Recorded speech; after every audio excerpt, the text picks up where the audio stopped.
أيها الذين آمنوا اتقوا الله حق تقاته ولا تموتن إلا وأنتم مسلمون وقال يا أيها الناس اتقوا ربكم الذي خلقكم من نفس واحدة وخلق منها زوجها وبث منهما رجالا كثيرا ونساء واتقوا الله الذي تساءلون به والأرحام إن الله كان عليكم رقيبا. Hadirin jemaah Jumat rahimani wa rahimakumullah. Alhamdulillah, bersyukur pada Allah Subhanahu wa taala di Jumat ini di antara sekian hamba Allah yang tengah menjalani kesibukan beraktivitasnya, kita hamba-hamba Allah yang belum tentu dalam pandangan Allah disebut sebagai hamba yang saleh, yang belum tentu dalam pandangan Allah bebas dari maksiat, ternyata dengan cinta Allah Subhanahu wa taala masih dilembutkan hati kita, diringankan langkah kita, kita yang terpilih dihadirkan di masjid Allah ini untuk menunaikan ibadah Jumat kita. Kita bermohon kepada Allah Subhanahu wa taala semoga Jumat hari ini dijadikan oleh Allah Subhanahu wa taala sebagai Jumat terbaik di antara sekian Jumat yang pernah kita tunaikan. Hadirin, dalam catatan sederhana khatib, seorang muslim yang telah berusia 20 tahun setidaknya telah menunaikan Jumat kurang lebih sebanyak 650 kali dalam hidupnya. Jika ia berusia 30 tahun, setidaknya ia telah menunaikan Jumat sebanyak 1150 kali dalam hidupnya. Jika ia berusia 40 tahun, setidaknya ia telah menunaikan Jumat sebanyak 1650 kali dalam hidupnya. Demikian seterusnya sesuai dengan jumlah bilangan usianya. Namun pertanyaan terbesarnya, hingga Jumat yang kita tunaikan ini, dari sekian ratus dan ribuan kali kita menunaikan Jumat, adakah di antara kita memahami hakikat Jumat ini? Adakah kita sudah mengerti esensi Jumat ini? Mengapa Jumat dijadikan sebagai pengganti ibadah zuhur? Atau jangan-jangan selama ini di antara sekian ratus Jumat yang kita tunaikan, ribuan kali ruku dan sujud yang kita laksanakan, kita tidak memahami dan belum mengerti tentang hakikat Jumat ini?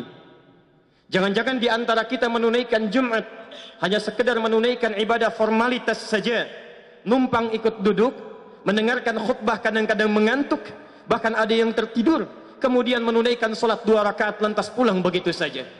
Jika ini yang terjadi, maka bukan itu yang diinginkan dari esensi Jumat yang tertuang dalam Al-Quran dan Sunnah Rasulullah SAW.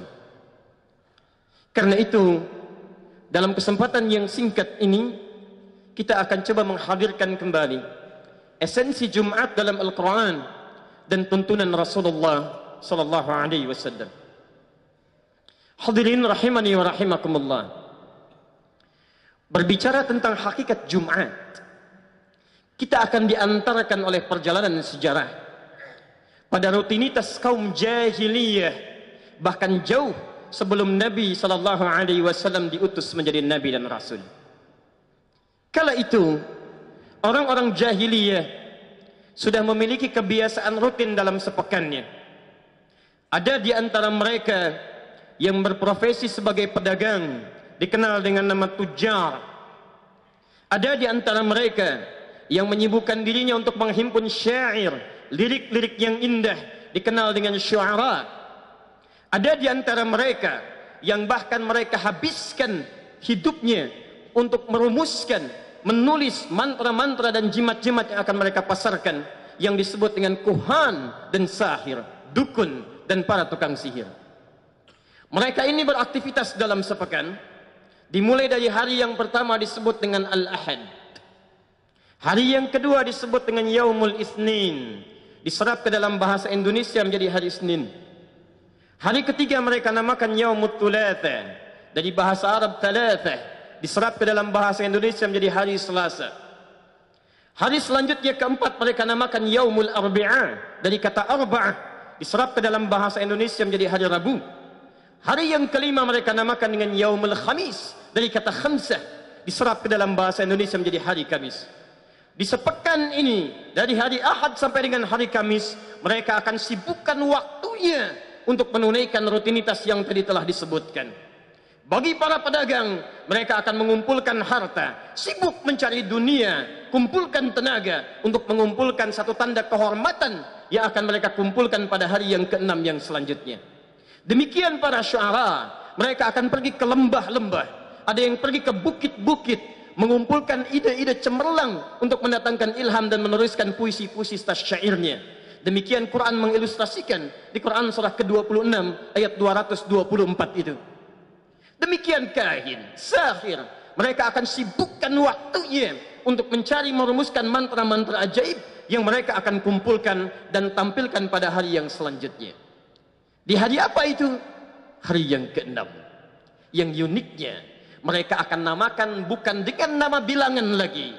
Tidak disebutkan Yaumus Sadis, hari yang keenam, atau Yaumus Sittah atau Seti yang keenam, tapi mereka akan namakan dengan nama kebanggaan untuk memamerkan, menunjukkan pesta pora dari hasil kegiatan yang telah mereka tunaikan tadi. Yaumul Arubah. Mereka namakan Yaumul Arubah, hari berbangga diri sebagai seorang Arab, hari untuk menunjukkan kerja keras dan pesta pora dari 5 hari sepekan ke belakang yang telah ditenun. Jadi aktivitas mereka dari mulai hari Ahad sampai hari Kamis, mereka akan kumpulkan demi persiapan di Yaumul Arubah. Pekerjaan dunianya hanya untuk pamer saja, hanya untuk kebanggaan saja, hanya untuk pesta pora saja. Jadi kegiatan dalam sepekan hanya ditujukan untuk berbangga-bangga di akhir pekannya. Cuma kumpul, menyampaikan, menampakkan dan menunjukkan dengan sifat ria yang muncul pada saat itu. Maka berkumpullah mereka di pusat hiburan yang dinamakan dengan aswaq. Ada di Suq Qadh, Suq Dumatul Jandal. Lalu mereka akan berlomba memamerkan hasil pekerjaan selama sepekan itu. Puncak pertandingannya ada di sekitaran Jabal Qubais yang sekarang menjadi istana raja itu di dekat Ka'bah. Maka mereka akan kumpulkan orang yang hartanya paling banyak, paling kaya, bekerja selama sepekan, maka akan diangkat sebagai hartawan terpandang di zamannya. Maka kita kenal kemudian ada namanya Abu Lahab, ada Abu Jahal, dan golongan-golongan yang lainnya. Ada Abu Sufyan sebelum masuk Islamnya. Mereka termasuk pekerja keras dalam kafilah tujar yang kemudian saking banyaknya hartanya diangkat sebagai tokoh hartawan yang dihormati pada saat itu. Maka naiklah mereka dengan hartanya, dipandang sebagai orang yang paling kaya. Jadi yang kaya tetap kaya, yang budak menjadi budak.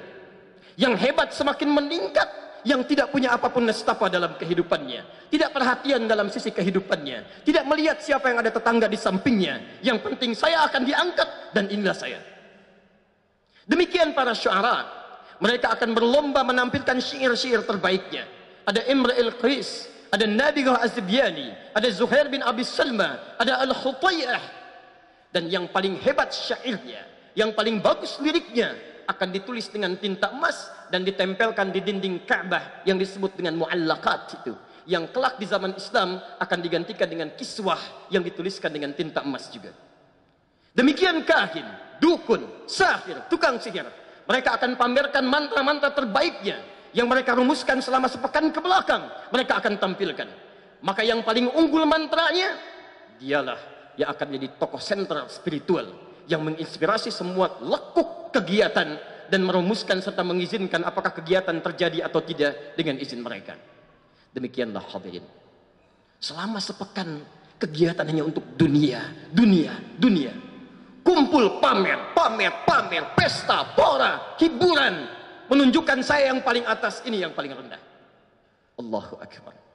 Setelah Nabi SAW diutus menjalankan risalah, menampilkan keindahan Islam, Allah Subhanahu wa taala berkehendak untuk menunjukkan prototipe kehidupan baru yang beda dengan tipikal rutinitas jahiliyah. Bagi orang beriman mesti beda jalan kehidupannya dengan yang belum beriman. Bagi orang beriman mesti lain cara hidupnya dengan orang-orang jahiliyah yang belum beriman.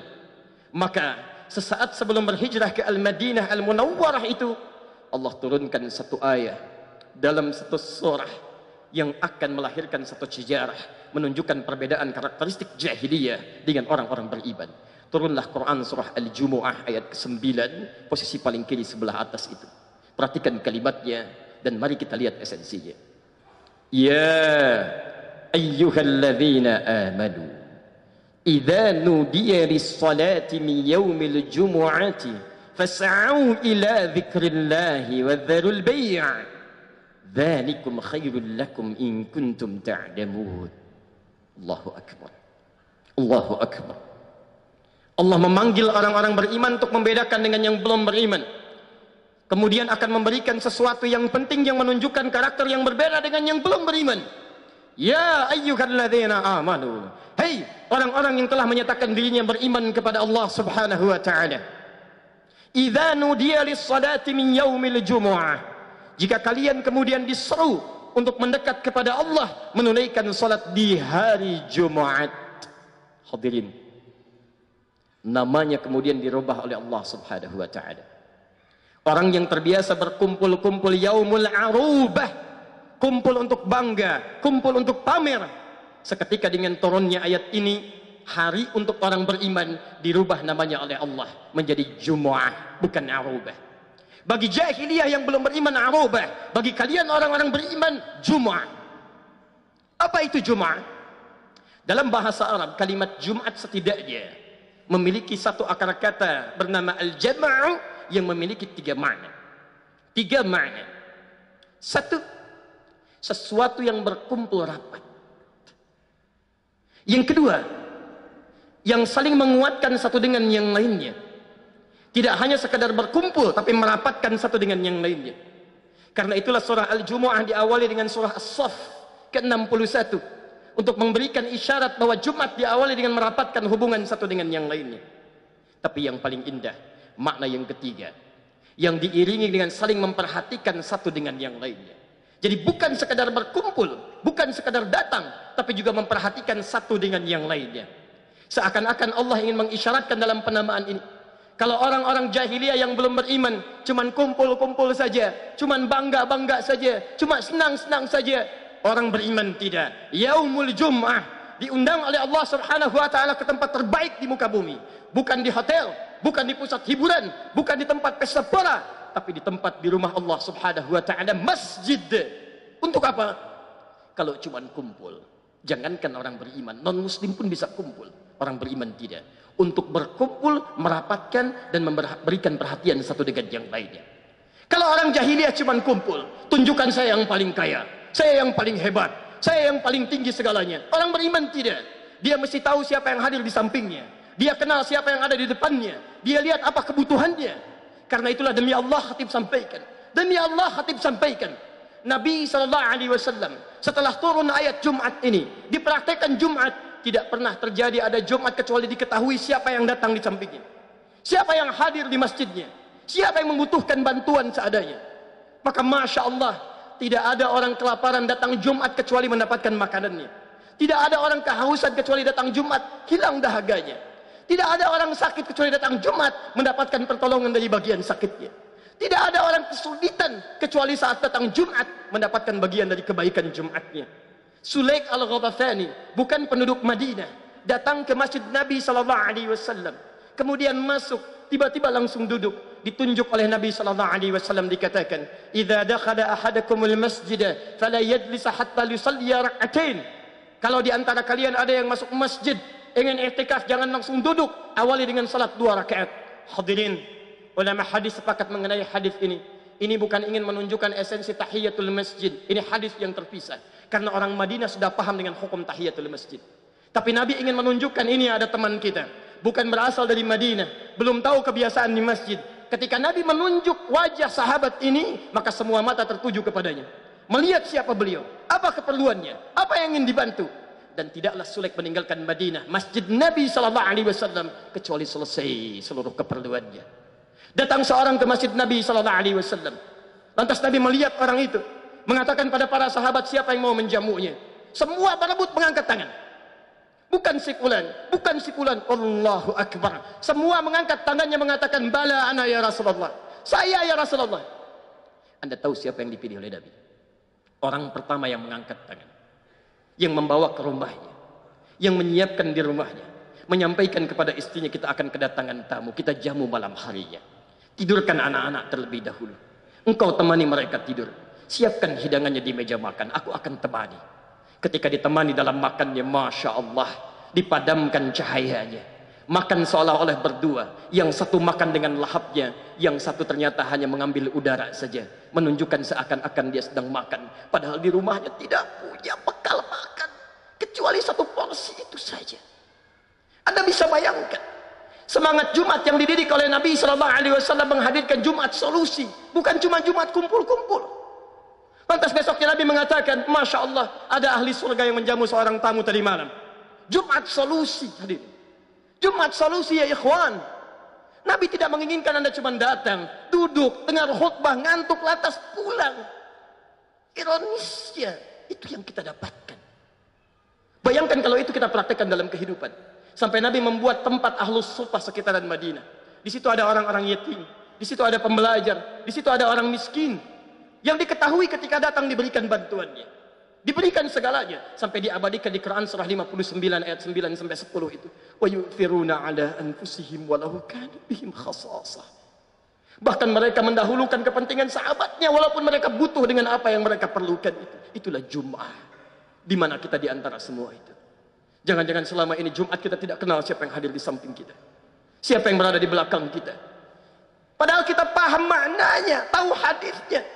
Antum hafal hadisnya, al-mu'minu lil mu'mini kal bunyani yashuddu ba'dahu ba'dha. Mukmin satu dan yang lainnya bagaikan satu bangunan yang saling mengokohkan. Antum hafal hadisnya, mukmin satu dan yang lainnya bagaikan satu tubuh yang kalau sakit dia bisa merasakan. Itu semangat dari Jumat, turunan hadisnya. Wallahi ainal an min haqiqatil Jum'ah. Mana sekarang hakikat itu? Jangan-jangan tiap pekan Anda Jumatan, tapi saudara sakit Anda tidak bisa bantu. Ada yang kebanjiran Anda tidak tergerak. Orang lain merasakan Allahu Akbar sulitnya mengatasi kebanjiran. Ada muslim yang ikut Jumat hanya sekedar foto-foto saja. Ada yang menikmatinya bahkan ainal Jum'ah. Di mana esensi Jumat itu? Karena itulah bertakwalah kepada Allah Subhanahu wa taala. Hari ini kita mesti berubah. Kita mesti kenal. Kalau itu dipraktekkan dengan baik, Masya Allah. Tidak ada mahasiswa yang datang ke Jumat kecuali barangkali bisa bertemu dengan dosen yang bisa menyelesaikan persoalannya. Ada orang sakit yang tidak bisa ke dokter, dia bisa bertemu dengan dokter yang memberikan resepnya. Ada seorang yang belum punya pekerjaan, bertemu dengan orang yang melimpah sarana pekerjaan, dia berikan solusinya. Ada orang yang barangkali punya persoalan, bertemu dengan alim, ustaz, ulama, syekh, selesai seluruh persoalannya. Itu yang kita dambakan. Maka kita bermohon kepada Allah Subhanahu wa taala. Semoga Allah Subhanahu wa taala menjadikan Jumat ini sebagai Jumat terbaik untuk kita, yang merubah cara pandang kita dan menguatkan ukhuwah kita, serta menjadikan insyaallah Islam bisa tegak dengan segala nilai-nilai kebaikannya seperti ulama dulu kita mencita-citakannya di negeri tercinta ini. Barakallahu li wa lakum fil Qur'anil azim wa nafa'ani wa iyyakum bima fihi minal ayati wa dzikril hakim wa taqabbala minni wa minkum tilawatahu innahu huwas samiul alim. Ud'ullaha yastajib lakum jami'an.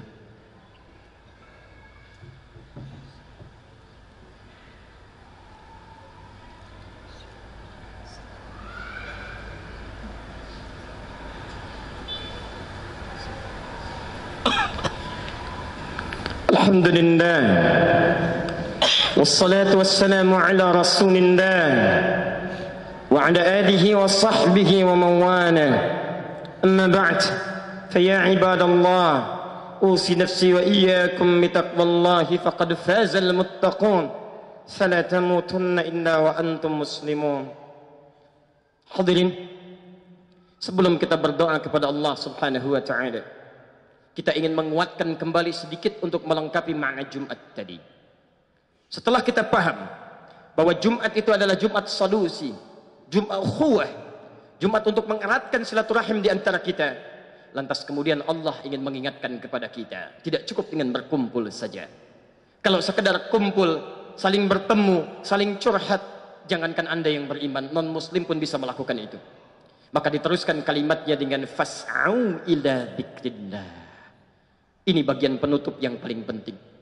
Maka hei, orang-orang yang telah menyatakan dirinya beriman kepada Allah, Setelah kalian berjumpa, berkumpul, melihat, saling menguatkan satu dengan yang lainnya, maka bergegaslah untuk berzikir kepada Allah Subhanahu wa taala. Zikir, zikir. Kalimat zikir tidak disebutkan dalam Al-Qur'an kecuali segala aktivitas yang menjadikan kita ingat dengan Allah Subhanahu wa taala. Antum ba'da salat menyebutkan kalimat-kalimat thayyibah. Quran surah 4 ayat 103. Fa idza qadaytumus salata fadhkurullaha. Maka jika tuntas menunaikan salat, segera berzikir kepada Allah. Kalimat thayyibah yang Anda ucapkan itu bagian dari zikir yang mengingatkan Anda dengan Allah Subhanahu wa taala. Astaghfirullah itu zikir.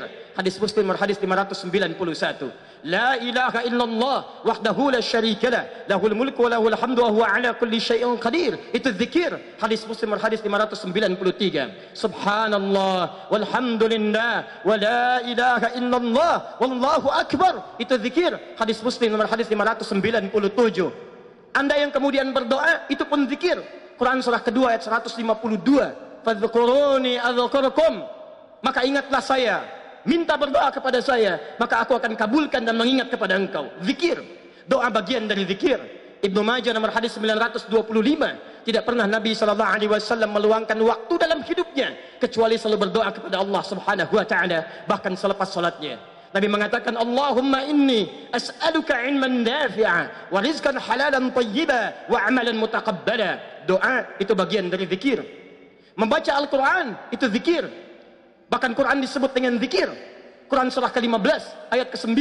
Inna nahnu nazzalna dzikra wa inna lahu lahafizun. Sungguh kami telah menurunkan Quran ini sebagai zikir. Jadi ketika Anda sedang membaca Quran, Anda sedang berzikir kepada Allah Subhanahu wa taala. Menghafal Quran, bahkan itu zikir dan lebih tinggi dibandingkan dengan membaca Al-Quran. Disebutkan 4 kali bahkan di satu surah. Surah ke-54 ayat ke-17, ayat ke-22, ayat 32, ayat ke-40. Walaqad yassarnal Qur'ana lidzikri fahal min muddakir. Sungguh kami telah mudahkan Al-Quran untuk diingat. Menghafal Quran, mengingat Quran disebut oleh Quran sebagai zikir. Jadi penghafal Quran, ketika sedang menghafalkan Qurannya, dia sedang berzikir kepada Allah Subhanahu wa taala.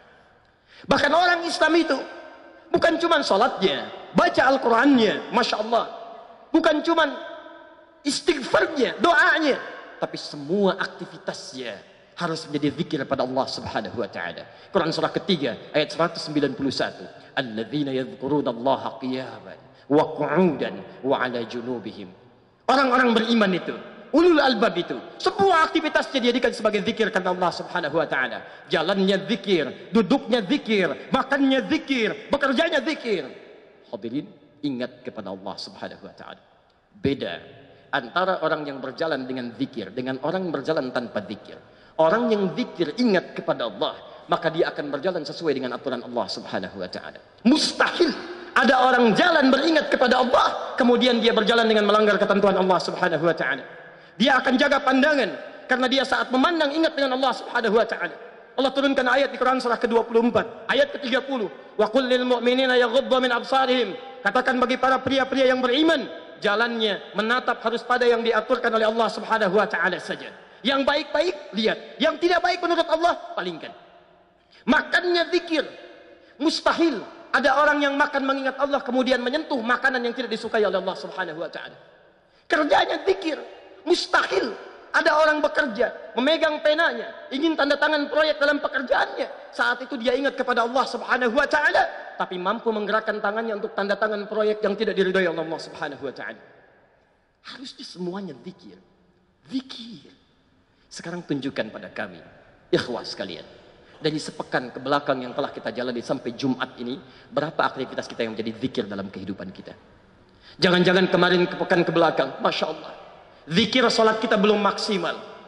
Salat disebut zikir di Quran surah ke-20 ayat ke-14. Wa aqimis salata li dzikri. Tunaikan salat sebagai zikir kepadaku. Cek bagaimana kualitas zikir salat kita dalam sepekan ke belakang. Jangan-jangan kemarin saja salat kita masih belum berjamaah. Itu pun tidak dilakukan di masjid. Sahabat Nabi sudah mengejar sunnahnya. Perhatikan sahabat Utsman bin Affan radhiyallahu taala anhu. Kata Imam An-Nawawi dalam kitabnya At-Tibyan fi Adab Hamalatil Quran, halaman 38, paragraf yang pertama, baris 1 sampai kedua, beliau sebutkan, sahabat Utsman bin Affan, menantu Nabi, menikah dengan 2 putri Nabi, orang paling dihormati oleh Nabi, sangat pemalu, malaikat malu kepada beliau, bisnisnya sangat sukses dalam kehidupan. Jangankan salat fardunya, masih bisa menunaikan tahajudnya setiap malam, bahkan sampai hafal Quran, sampai khatam Quran. Antum sahabat Nabi bukan, tabi'in juga bukan, kerabat Nabi juga bukan, tidak menikah dengan putri Nabi. Berapa suksesnya antum dibandingkan dengan sahabat Utsman bin Affan? Surga belum ada jaminan, hisab masih menegangkan, amalan masih berantakan. Allahu Akbar. Jangankan persoalan salat sunnahnya, cek, jangan-jangan sampai dengan Jumat ini salat fardu kita belum maksimal. Kalau cuma kerja, ngumpulkan harta, tambah lagi, jangankan antum, non muslim bisa lebih hebat dibandingkan dengan Anda. Kalau cuma untuk weekendnya dihabiskan untuk pesta pora, poya-poya, cuma pamer saja, Korun lebih hebat dibandingkan dengan Anda. Firaun lebih jagoan dibandingkan dengan Anda. Namrud lebih hebat dibandingkan dengan Anda. Kita orang beriman, mesti beda. Bacaan Quran kita, jangan-jangan sampai sepekan ini belum pernah baca Al-Quran. Allahu Akbar. Al-Quran dibaca tiap hari, tapi Al-Quran tidak pernah disentuh. Mu'af. Sebagai akhir dari bahasan khutbah kita, seorang anak usia 4 tahun tinggal di Asyut di Mesir. Satu kali anak ini matanya buta, keluarga sederhana, ingin menghafal Al-Quran, lalu minta kepada abinya untuk diantar menghafal. Dimodifikasilah motor yang sangat sederhana itu, dashboardnya kemudian diluaskan, lalu ditempelkan ayat-ayat Quran. Di setiap perjalanan abinya melihat ke situ, Mu'adznya mengulang, demikian seterusnya. Singkatnya, sampai Mu'adz hafal Quran, yang mengantarkan belum hafal, tapi insya Allah mendapatkan pahalanya. Seperti hadis Muslim nomor hadis 1893 dan di At-Tirmidzi nomor hadis 2915. Secara singkat, ketika berhasil menghafalkan Qurannya, bahkan makhrajnya sesuai dengan syekhnya, menjadi viral kisahnya di media di Timur Tengah. Maka datang reporter dari Kuwait ingin merekam dan bertanya kepada beliau ini, untuk apa menghafal Quran ini? Perhatikan jawabannya, dan di sini kita akan berdoa kepada Allah Subhanahu wa taala.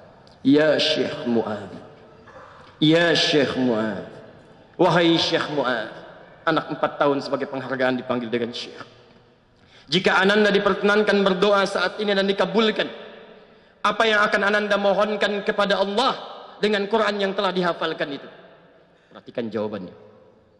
Pertama, wallahi as'alullaha rabbal alamin, wallahi saya akan meminta kepada Allah Rabbul Alamin untuk tetap membutakan mata saya sampai dengan kiamat. Untuk tetap membutakan mata saya sampai dengan kiamat, karena saya bisa hafal Quran ini dengan keadaan buta mata saya.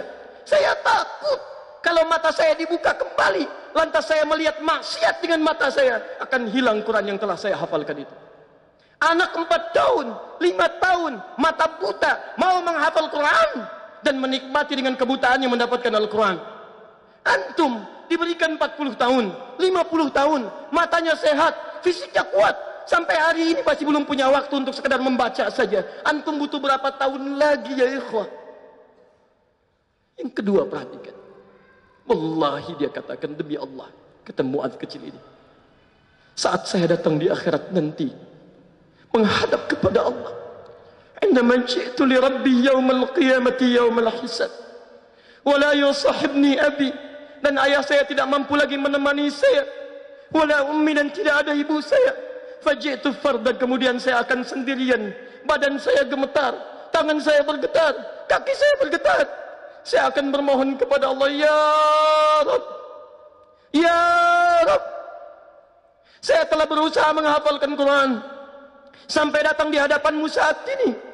Maka jika itu semua belum cukup menjadikan saya mendapatkan ridhamu dan harus dihukum di neraka, mohon ya Rabb, kurangi siksaan saya dengan Quran yang telah saya hafalkan ini.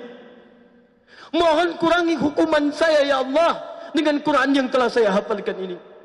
Ada anak kecil usia 4 tahun, usia 5 tahun, matanya buta, menghafalkan Qurannya sebagai persiapan zikir menghadap kepada Rabbnya. Itu pun masih merasakan kurang dalam hidupnya. Antum diberikan 40 tahun, 50 tahun dengan segala keluasannya sampai Jumat ini, berapa persiapan zikir yang akan dibawa menghadap Allah Subhanahu wa taala. Karena itulah Allah panggil cepat anak-anak Palestina yang masih berusia 4 tahun, 5 tahun. Saking sayangnya Allah kepada mereka, cepat pulang. Kamu cuma makan setengah roti, dibagi untuk 16 orang. Minumannya diracun dulu, Masya Allah. Tidak mudah hidupnya. Tapi Masya Allah semangat mereka menghafal Quran. 4-5 tahun sudah 30 juz. Rata-rata 15 juz. Begitu pesawat drone itu datang di kejauhan. Dari atas mengintai. Para penghafal Quran akan mengatakan, itu. Di bom itu tertulis nama saya akan pulang duluan. Yang lain mengatakan, tidak, saya akan pulang duluan. Yang lain berkata, tidak, saya yang pulang duluan. Masya Allah. Karena itu Allah sayang kepada mereka, dipanggil lebih cepat. Karena untuk mendapatkan nikmat alam kubur sebagai pembuka surga. Quran surah ketiga ayat 169 itu. Wala tahsabanna alladziina qutilu fi sabilillahi amwata bal ahya'un 'inda rabbihim yurzaqun. Hei, Anda jangan kira orang-orang wafat di jalan Allah itu wafat begitu saja. Tapi kami akan limpahkan rezeki yang lebih mewah di alam kubur. Sampai mereka berkata, wa yastabshiruna bil ladziina lam yalhaqu bihim min khalfihim alla khaufun 'alaihim wa lahum yahzanun. Mereka akan berkata, kalau mampu, mereka akan pulang kepada orang-orang yang belum menyusul mereka. Akan dikatakan, kalian jangan nangis ya. Jangan sedih ya. Hei orang-orang Indonesia, jangan tangisi saya. Hei orang-orang sekitaran, jangan tangisi saya. Di sini lebih enak dibandingkan dengan kalian. Kalau bisa cepat menyusul ke sini. Kita ada di mana? Barangkali kita dihidupkan sampai Jumat ini. Karena menurut Allah belum cukup bekal kita. Harus banyak meningkatkan zikir kita kepada Allah Subhanahu wa ta'ala. Banyak meningkatkan taubat kita kepada Allah. Karena itulah marilah kita berdoa kepada Allah Subhanahu wa ta'ala agar Allah menguatkan hati kita untuk berubah mulai Jumat ini. Mau sampai kapan lagi? Jika Anda belum mampu berlomba dengan orang soleh meningkatkan kebaikan, maka seharusnya Anda mulai berlomba dengan para pendosa untuk beristighfar dan bertobat kepada Allah Subhanahu wa ta'ala. Karena itu mari kita berdoa dengan khusyuk. Kita pasrahkan jiwa kita dan memohon hidayah kepada Allah agar Allah bisa merubah tapak kehidupan kita mulai di Jumat ini di masjid yang insya Allah menjadi saksi bagi kita di akhirat nanti. Alhamdulillahi Rabbil Alamin Ar-Rahman Ar-Rahim Maliki Yawmiddin Iyyaka na'budu wa iyyaka nasta'in Ihdinas siratal mustaqim Siratal ladzina an'amta 'alaihim ghairil maghdubi 'alaihim waladdallin Allahumma rabbana la tada' lana fi maqamina hadza dhanban illa ghafarta. Duhai Allah, kami bermohon kepadamu di Jumat ini, jika ada satupun di antara hamba-Mu yang datang ke rumah-Mu ini ya Allah untuk menunaikan Jumat datang membawa lumuran dosa, maka mohon jangan biarkan ia meninggalkan masjid ini ya Allah kecuali Engkau telah ampuni segala dosa-dosanya. Wala hamman illa farajtah.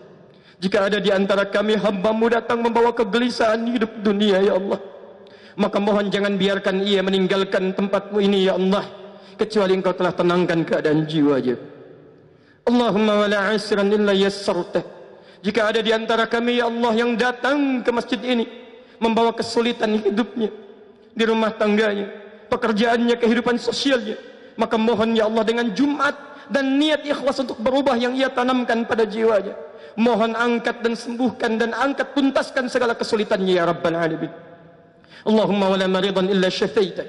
Dan jika ada di antara kami yang tengah Engkau uji dengan penyakit seberat apapun ya Allah, maka mohon angkat dan sembuhkan segala penyakitnya.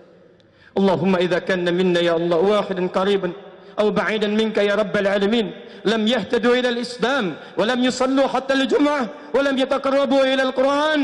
Allahumma hadihim ya Allah liyataqarrabu ilaika ya arhamar rahimin liyahtadu ila al-islam ya Rabbal Alamin.